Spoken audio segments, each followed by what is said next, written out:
Amina, wetin do your nyash? Your nyash dey smell oh. Ah, wetin una dey talk about? There is a moment when a crowd stops watching and starts deciding. That moment had arrived. The city woke to rumors, not whispers this time, declarations. Amina stepped outside her hostel, phone clutched tightly in her hand. No one greeted her. Girls who once waved now turned their faces away. Boys who once admired her filtered beauty suddenly remembered urgent business elsewhere. Her name trended, not with fire emojis, with question marks. Who really is Amina Adebola? Why does she smell like something buried? Why do her videos glitch around mirrors? She opened Snapchat. Her latest post had comments disabled. A system message blinked. Her heart dropped. The first punishment is silence. The second is removal. Her phone buzzed with messages, not support, but retreat. Sade. Influence.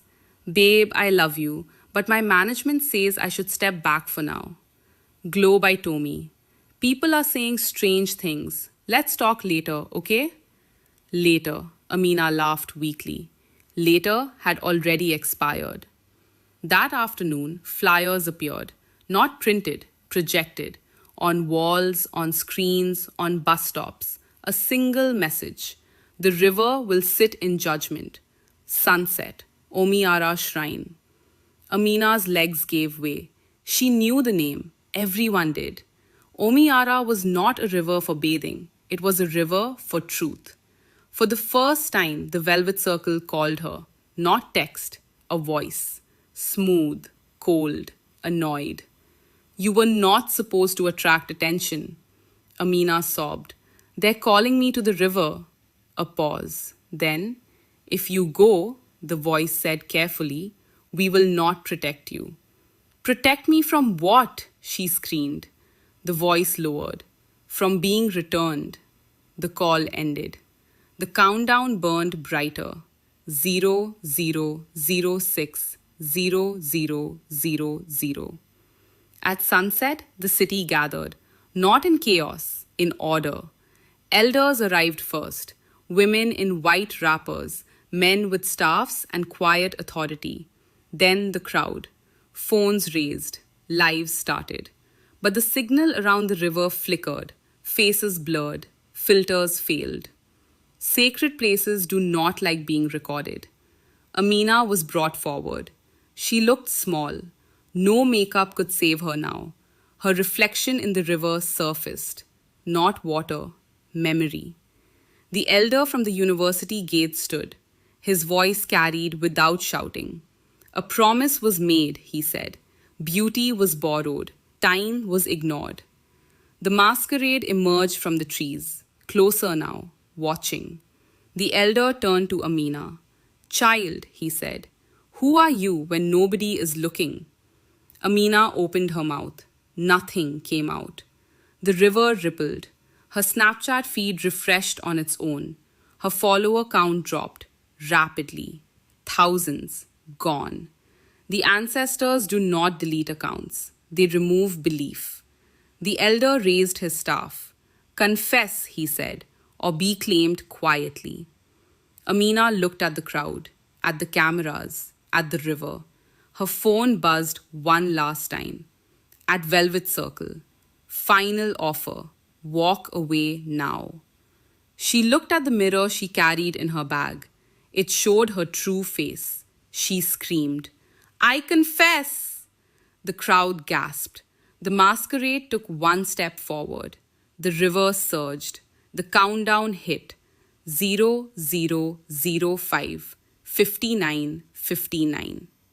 Confession is not the end. It is only the opening of the door. Some truths cleanse, others demand payment. The river did not calm. It rose, not violently, deliberately. The surface of Omi Ara thickened, turning dark like palm oil poured into water. A hush fell over the crowd. Even the phones lowered. Amina stood trembling at the riverbank, confession still burning her throat. I joined them, she cried. They promised beauty, money, a life that would erase my past. The masquerade tilted its head. The elder raised his staff. Names, he said. Spirits recognize contracts only when named. Amina swallowed. The velvet circle, the river answered. A low sound, not a splash, not a wave, but a breath. The elder continued. What did you give? Amina shook her head. Nothing. They said it was free, temporary. The crowd murmured. The elder's eyes hardened. There is no free thing under the sun. The masquerade stepped closer. Amina's reflection appeared on the river's surface. Not young, not beautiful, used. Reflection. You gave permission.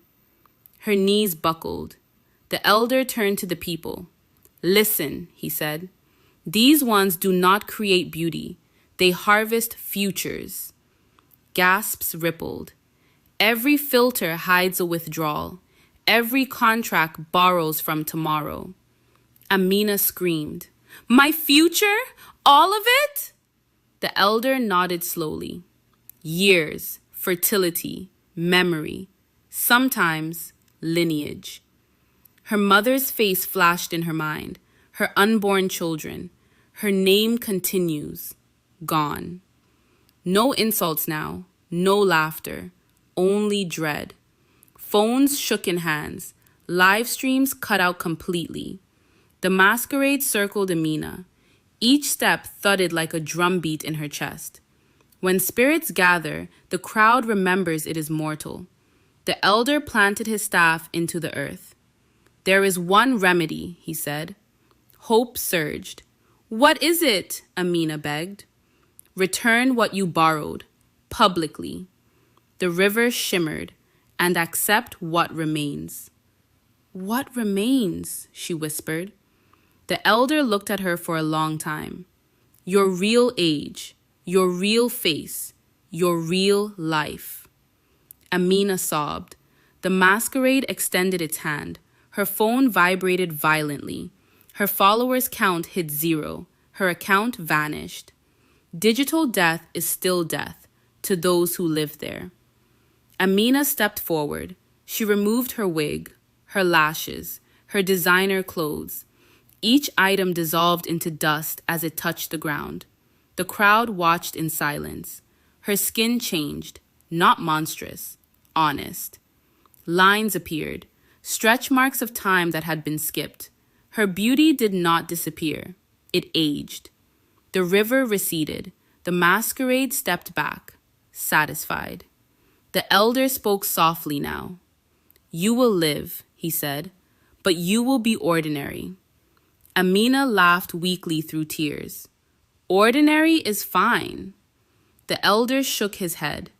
Not in a world that remembers what you were. Her heart sank. As the crowd dispersed, whispers followed her, some sympathetic, some cruel. Amina walked away from the river alone. Behind her, the masquerade stopped, turned, faced the camera that had somehow survived, and spoke for the first time. Others are watching. When a story ends in Africa, it does not fade. It settles, like dust, waiting to be breathed in by the next careless soul. Amina walked to silence. No notifications, no buzzing phone, no digital heartbeat, just birds, real ones. Her hostel room looked smaller now. The peeling paint no longer softened itself for her eyes. The flickering bulb stayed honest. She sat up on her thin mattress and touched her face. It felt normal, not filtered, not borrowed. Her phone lay on the floor, blank, dead.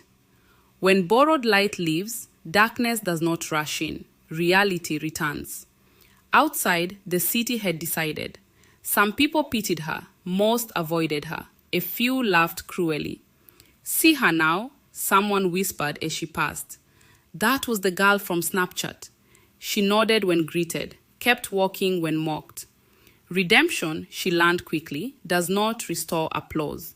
It only restores breath. 2 days later, news broke. Another girl had collapsed, then another. Different cities, same symptoms. lagging reflections, strange smells. Sudden wealth dissolves overnight. The elders gathered again, this time urgently. Elder, the circle did not stop. At Omiara, the river spoke again, not through force, through memory. The elder addressed the people. The velvet circle is not a place, he said. It is an agreement passed hand to hand.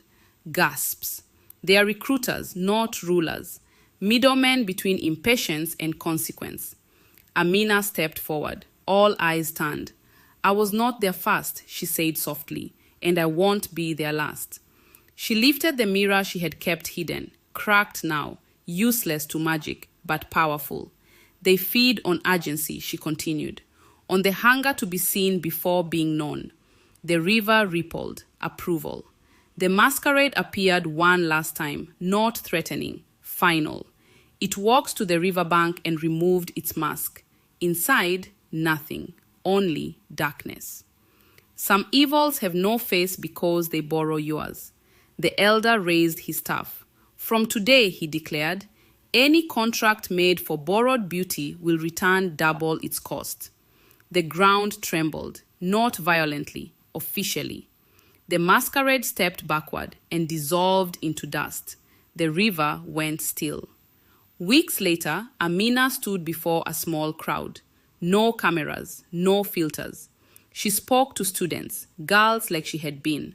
I won't tell you not to dream, she said. I'll tell you not to rent your life.